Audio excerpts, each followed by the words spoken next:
یا ایھا الذین آمنوا کتب علیکم الصیام کما کتب علی الذین من قبلکم لعلکم تتقون۔ اللہ رب العزت جل جلالہ نے ارشاد فرمایا، یا ایھا الذین آمنوا، اے ایمان والو، کتب علیکم الصیام، تم پر روزے فرض کیے گئے، کما کتب علی الذین من قبلکم، جس طرح تم سے پچھلے لوگوں پہ فرض کیے گئے تھے، لعلکم تتقون، تاکہ تمہیں پرہیزگاری نصیب ہو۔ اس آیت مبارکہ میں اللہ تعالی نے روزوں کی فرضیت کا ذکر فرمایا، اور یہ بات ہمیں جان لینی چاہیے کہ 10 شعبان المعظم سن 2 ہجری کو روزے فرض ہوئے۔ یعنی جب میرے آقا علیہ الصلوۃ والسلام مکے سے ہجرت کر کے مدینہ منورہ تشریف لائے ہیں، تو اگلا سال جب ماہ شعبان آیا تو سن 2 ہجری کو اللہ تعالی نے روزے فرض فرمائے۔ اب جب روزے فرض ہو گئے تو اللہ تبارک و تعالی نے مسلمانوں کو اس بات کی طرف توجہ دلائی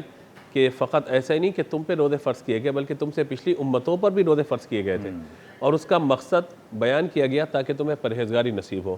روزے کی تعریف علماء نے یہ بیان فرمائی کہ صبح صادق سے لے کر غروب آفتاب تک، یعنی سحری کا وقت جب ختم ہو رہا ہے اس وقت سے لے کر سورج غروب ہونے تک، یہ پورے کا پورا وقت اپنی خواہشات اور کھانے پینے سے اپنے آپ کو باز رکھنا، یہ روزے کی تعریف ہے، اور یہ عام طور پر یہ روزے کی تعریف بیان کی جاتی، شرعاً جو بیان کیا گیا۔ باقی اس کے اندر بھوک و پیاس برداشت کرنے کے ساتھ ساتھ غصہ بھی برداشت کرنا ہے، کسی کی طرف سے اگر کوئی دل آزاری والی بات ہے وہ بھی برداشت کرنی ہے، اپنی زبان کو بھی باتوں سے، ایسی باتوں سے جو برائی کی طرف لے جائیں ان سے بھی روکنا ہے۔ یعنی فقط جسم کو بھوک اور پیاس کا عادی نہیں بنانا، بلکہ اپنے تمام اعضاء کو اللہ کی رضامندی والے کاموں میں لگانا ہے، اور اپنے تمام اعضاء کو گناہوں سے بچانا ہے۔ تو یوں اس بات کو ذکر فرمایا گیا۔ اب یہاں 2-3 باتیں جلدی جلدی میں عرض کر دیتا ہوں۔ پہلی بات ہے گزشتہ امتوں پر روزے فرض کیے گئے،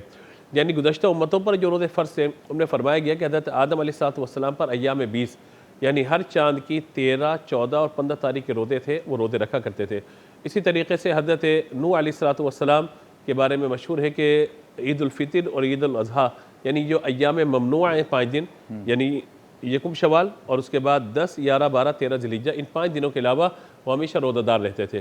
حضرت داؤد علیہ السلام کے روزے جو حضور کو بڑے پسند تھے، اور حضور صوم داؤدی کی مثال بھی دیا کرتے تھے، وہ یہ تھا کہ وہ ایک دن روزہ رکھتے تھے، ایک دن افطار کرتے تھے، ایک دن روزہ ایک دن افطار، تو یوں سلسلہ ان کا جاری ہوتا تھا۔ حضرت موسیٰ علیہ السلام کی قوم پر 10 محرم کا روزہ فرض تھا، یوم عاشور کا، اور اس کی نظیر میں حدیث سے بھی ملتی ہے کہ جب نبی مکرم علیہ السلام مکے سے مدینہ منورہ پہنچے تو یہود کو دیکھا کہ وہ روزہ رکھ رہے ہیں، پوچھا کیوں رکھتے ہو؟ تو کہا حضرت موسیٰ علیہ السلام نے اللہ کی بارگاہ میں دعا کی تھی تو فرعون غرق ہو گیا تھا، اللہ تعالیٰ نے فرعون سے نجات بخشی تو شکرانے میں روزہ رکھتے تھے، تو حضور نے اپنی امت کو فرمایا کہ یہ بھی روزہ رکھیں۔ اور یہ بھی علماء نے لکھا کہ رمضان کے روزے فرض ہونے سے قبل یوم عاشور کا روزہ فرض کیا گیا تھا، لیکن جب رمضان کے روزے فرض ہو گئے تو پھر یوم عاشور کے روزے کی فرضیت کو ختم کر دیا گیا۔ اچھا، یہ گزشتہ امتوں کے روزوں کا معاملہ تھا۔ اچھا، جو بھی اسلام کی یادگار ہمیں نظر آتی ہے وہاں کہیں نہ کہیں کوئی پیچھے کوئی پس منظر، کوئی نہ کوئی اسٹوری ہوتی ہے۔ جس طرح اگر ہم حج کے معاملات کو دیکھیں تو صفا مروہ کی سعی حضرت حاجر رضی اللہ تعالیٰ عنہ کے قدموں کی وجہ سے حاجیوں پر جو لازم کی گئی اور معتمرین پر، اسی طرح نبی مکرم علیہ السلام کی یہ یاد ہے جو روزہ ہے۔